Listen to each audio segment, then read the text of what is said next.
अस्सलाम वालेकुम यारो, कैसे हो आप सब। उम्मीद है आप सब खैरियत से होंगे। तो आज हम बात करेंगे साइकोलॉजी ऑफ इन्वेस्टिंग कि इन्वेस्टिंग के पीछे की साइकोलॉजी क्या है। इस वीडियो में मैं आपको 8 पॉइंट बताऊंगा। तो बिना टाइम ज़ाया किए चलो वीडियो को शुरू करते हैं। सबसे पहला पॉइंट हमारे पास आता है, वो है इमोशन एंड इन्वेस्टमेंट डिसीजन। भाई साहब, यहाँ गेम आते हैं आपके इमोशंस के, कि आप अपने इमोशन को कितना काबू में रख सकते हो। जॉन आर नोफसिंजर, आई होप मैं सही नाम ले रहा हूँ, कि बुक साइकोलॉजी ऑफ इन्वेस्टिंग में भी वो यही कहते हैं कि जब आप डिसीजन लें तो आप अपने इमोशन, अपने जज्बात को काबू में रखें। ना आप ज़्यादा ओवर कॉन्फिडेंस हो, लेकिन जब आप एक डिसीजन कर लें तो उस पर यकीन भी रखें। सच्चा इन्वेस्टर जब डिसीजन लेता है तो वो अपने इमोशन और इन्वेस्टमेंट डिसीजन को अपने सामने रख कर फैसला करता है कि आपको ना तो ज़्यादा जज्बाती होना है। एक अच्छा इन्वेस्टर इन्वेस्टमेंट डिसीजन के मामले में बहुत ज़हीन होता है। एक अच्छा इन्वेस्टर जानता होता है कि उसे कहाँ इन्वेस्ट करना है और कहाँ नहीं।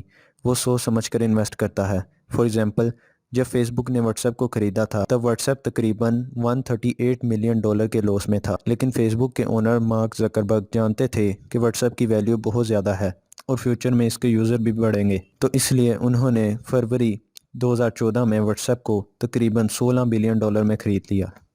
और उस टाइम पर सिर्फ व्हाट्सएप के 500 मिलियन यूज़र थे, जो कि आज 2 बिलियन हैं।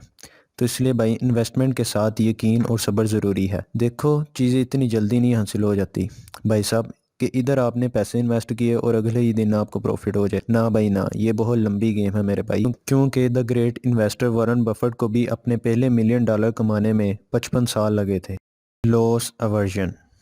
सिर्फ S&P 500 मार्च 2020 के आखिर तक सोचें और अपने पोर्टफोलियो को देखें। दुनिया अफरा तफरी में थी और लोग खौफजदा थे। अप्रैल के अव्वल तक मार्केटों में फौरी तौर पर 20% से ज़्यादा का इजाफा हुआ। ताहिम नीचे होने की वजह से नफसियाती तकलीफ 30 जुलाई 2020 के एहसास से कहीं ज़्यादा बदतर महसूस हुई, जब मार्केटों में तेज़ी आई थी। अब यहाँ S&P 500 स्टॉक मार्केट है। S stand for standard and P stand for poor.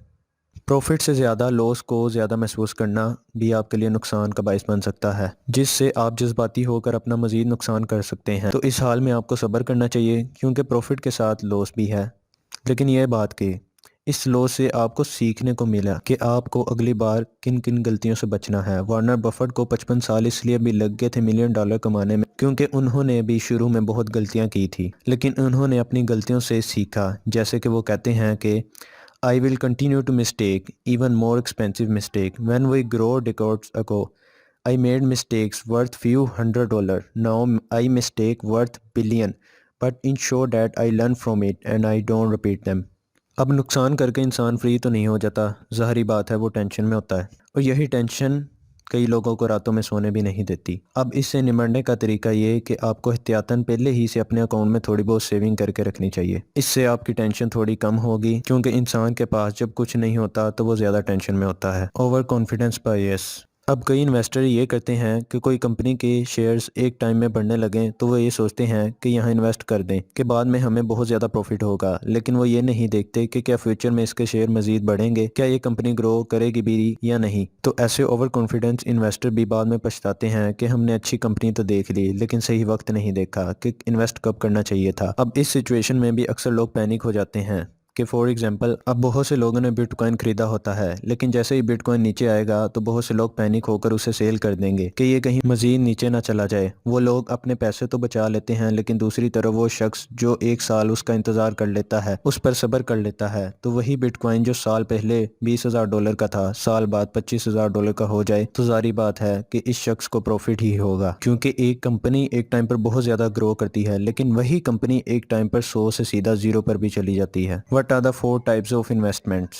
तो इन 4 टाइप में से जो नंबर 1 पर आती है वो है ग्रोथ इन्वेस्टमेंट्स, फिर दूसरे नंबर पर शेयर्स, फिर प्रॉपर्टी, फिर डिफेंसिव इन्वेस्टमेंट्स, फिर कैश, और फिर fixed interest. Graham's 2 rules of investing. अब वारन बफेट कहते थे कि इन्वेस्ट करने के जो 2 उसूल हैं वो ये हैं कि rule number 1, never lose your money. Rule number 2, don't forget rule number 1, and that's the point to be noted. Never lose your money, यानी कि अक्सर लोग बेफजूल पैसे ज़ाया करते हैं और फिर उनके पास पीछे कुछ सेविंग नहीं रहती, जैसा कि मैंने आपको पहले बताया था। फॉर एग्जाम्पल, अगर आप मार्केट जाते हो और वहाँ आपको एक शॉप नज़र आती है जिसमें कई चीज़ों पर डिस्काउंट लगा होगा, अब ये तो मैं गारंटी के साथ कहता हूँ कि आप उस शॉप पर ज़रूर जाओगे और जो चीज़ आपको नहीं भी लेनी वो भी खरीद लोगे, ये सोच कर कि मैंने अपने कितने पैसे बचाए हैं। अगर मैं कहूँ कि आपने पैसे बचाए नहीं बल्कि ज़ाया किए हैं, तो ये सही होगा, क्योंकि जिस चीज की आपको जरूरत ही नहीं थी आप वो बेमकसद खरीद रहे हैं बस इस लालच में कि वो चीज डिस्काउंट पर मिल रही है। और आपको इंटरेस्टिंग बात बताऊं कि दुनिया में सबसे तेजी से बिलियनर बनने वाला शख्स J.S. वॉकर था,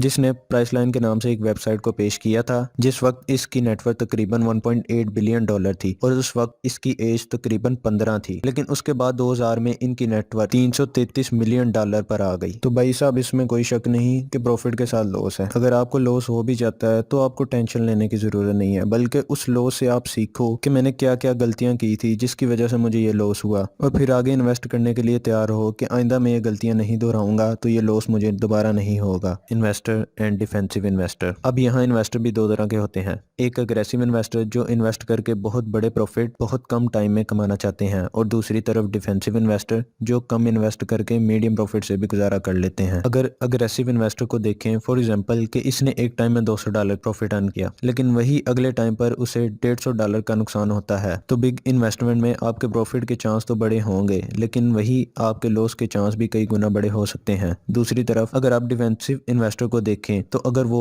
अपनी जेब को देखकर इन्वेस्ट करे तो उसे लॉस भी होगा तो कम होगा, क्योंकि उसने इन्वेस्ट उतना किया था और टू मच इन्वेस्ट नहीं किया था। तो अगर इसे लॉस होता भी है तो वो इसके लिए काबिल बर्दाश्त होगा। अब यहाँ मैं आपके लिए ऐसे 7 पॉइंट लाया हूँ जो मेरे ख्याल में आपके बहुत काम आ सकते हैं। नंबर 1 पे है गेटिंग स्टार्टेड इन इन्वेस्टिंग, यानी कि अगर आप प्रॉफिट चाहते हैं तो उससे पहले आपको इन्वेस्ट करना होगा। नंबर 2 पे है know what works in the market, यानी कि ये जानिए कि भाई साहब मार्केट में क्या चल रहा है इस वक्त। नंबर 3 पे है नो योर इन्वेस्टमेंट स्ट्रेटेजी, ये तो सिंपल सा है कि अपनी इन्वेस्टमेंट स्ट्रेटेजी को देखें कि आपको कब कहां और किस वक्त पैसे इन्वेस्ट करने हैं। नंबर 4 पे आता है know your friends and enemies, यानी कि अपने दोस्तों और दुश्मनों को जाने। नंबर 5 पे आता है find the right investing path, यानी कि वो रास्ता वो कंपनी देखे जहां पे आप अच्छा खासा इन्वेस्ट करके अच्छा प्रॉफिट अर्न कर सकते हैं। नंबर 6 पे आता है be in it for the long term, यानी कि अगर आपने इन्वेस्ट किया तो भाई साहब थोड़ा सब्र तहम्मुल रखें, आपको सब्र करना है। ये नहीं देखना कि भाई आज इन्वेस्ट किया तो कल आपको प्रॉफिट हो जाएगा, ये बहुत लंबी गेम है भाई साहब, मैंने पहले भी बताया कि आपको सब्र करना है। और नंबर 7 पे आता है बी विलिंग टू लर्न,